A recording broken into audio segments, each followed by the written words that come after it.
Today we're going to talk about the myths and mantras of beekeeping. And one of them that is told this time of year, every year, is that goldenrod is what makes your hives stink in the fall.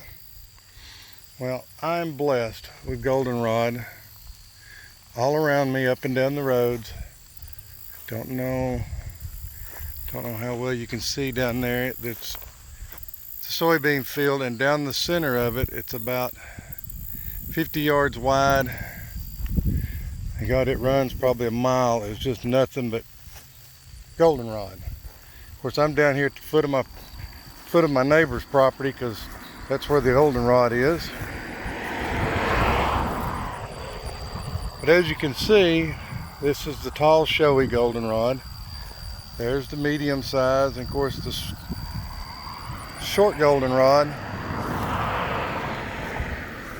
that starts blooming at around the first part of August is already done.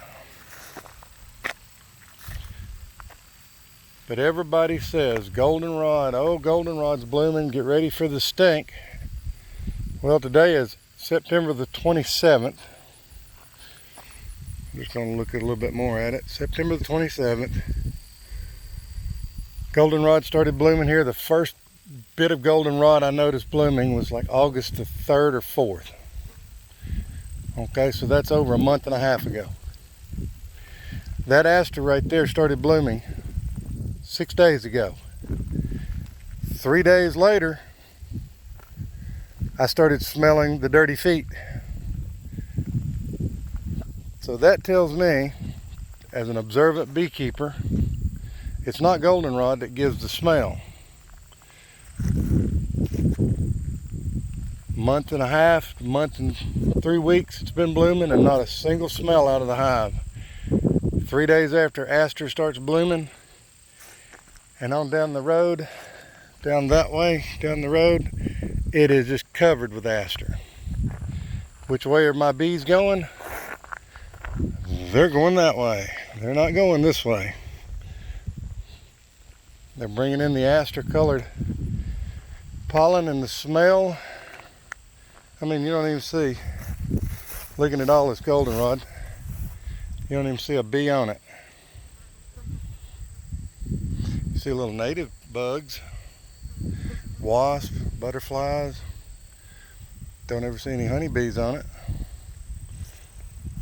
So that's our little video for the day.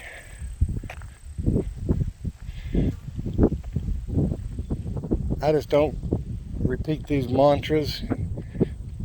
And talking about mantras like that, you look at it, how long did they keep saying, oh, the varroa might suck the hemolymph out of the bees.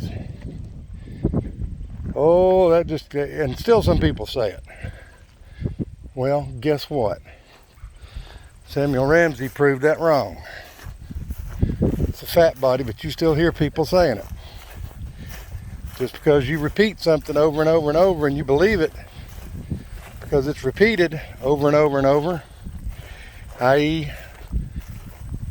the news, TV, the television, tells you something, it doesn't always make it true. You need to research, learn. Books are great to learn from, but you can't ask books questions. Find you a mentor that keeps bees alive year to year, not one that buys them in the spring, kills them over the summer, winter, or fall. You guys have a great day. I am, because this bee yard really stinks. Like and subscribe, share the videos.